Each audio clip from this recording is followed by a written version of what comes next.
Hey guys, and welcome to another episode of Design in DeFi.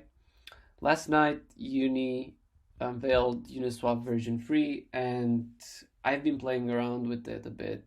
I found it quite interesting, and yeah, I'm just doing a short design review, not gonna go through too much stuff, and then I'm also gonna present a few things that I would have done differently from a experience perspective and also from a UI perspective a bit. So yeah, stick with me until the end and I'll show you a few other things besides the review of the design.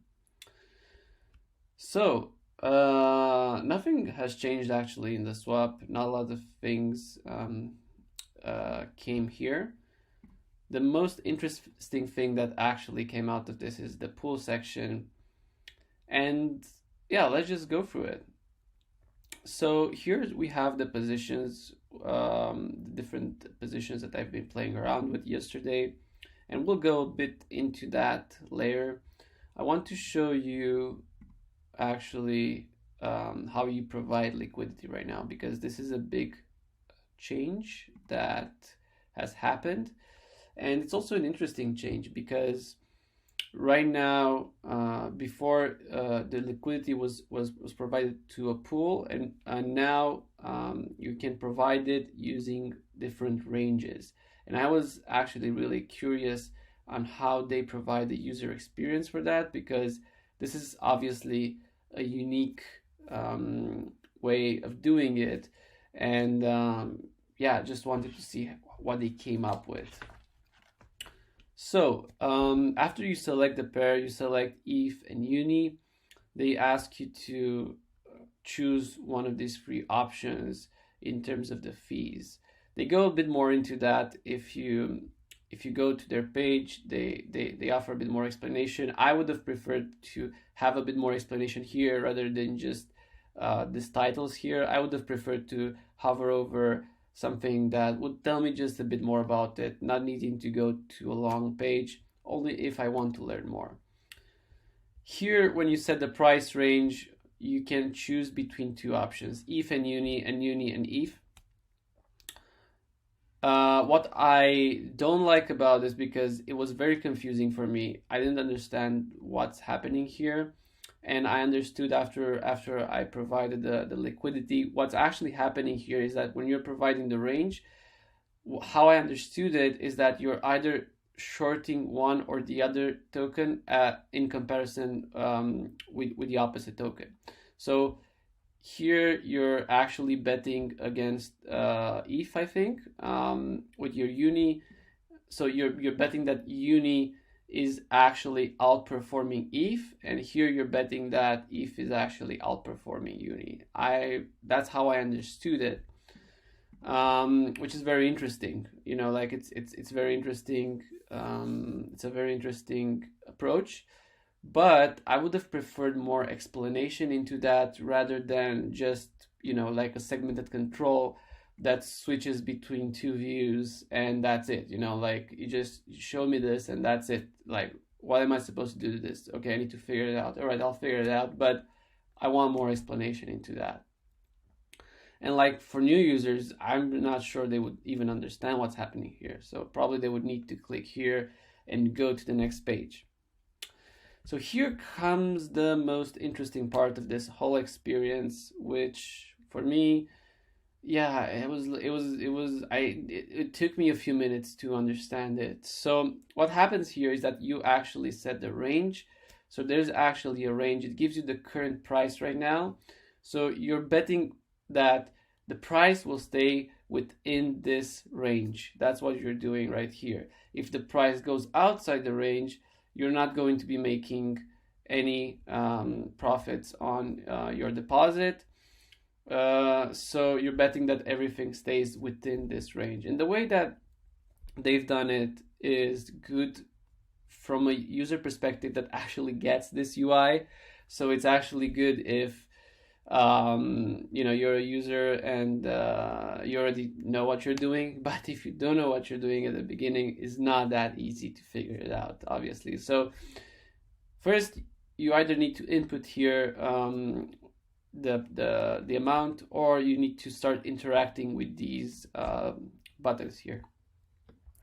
So the closest the range, as I understood, the more you would be able to make on your liquidity providing. So the bigger the range, obviously, there would probably be more people providing liquidity in that range, so you would not make so much. So it gives you the current price, and now you're betting in that range. And then here you can deposit your amount. So you can actually deposit what you have, and you would see that you're actually depositing less ETH and more Uni, just because you've chosen the price range here. So you've chosen Uni with ETH. So that's why it's this kind of discrepancy between ETH and Uni in your deposit.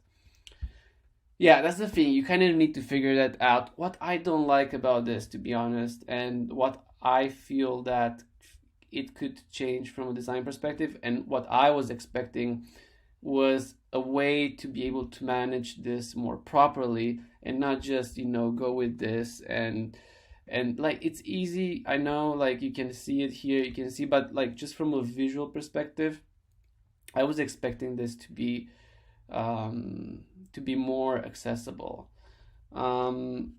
Yeah, that's what I kind of would like to see here. Yeah, so from that perspective, that's what's happening here. After you provide after you provide everything here, you're going to go to the pool section, and here you're going to be seeing all this different pools that you've actually provided liquidity to, and you're going to be seeing the minimum and the maximum here, which is very informative. And then it tells you this one is out of range, and it's very informative because it tells you the price of the pool is outside of your selected range. Your position is not currently earning any fees. If you click on it, it will take you here, showing you a really nice NFT, which is actually an animated SFG, which is quite cool. And it gives you a bit more information about how you've been performing here. You can remove liquidity, add liquidity. Shows you this. Again, I would prefer this to be a bit more informative, and like, just pull out the actual visualization of this. I'm going to show you in a few moments how I envisioned it. Here you can collect the fees you have been doing.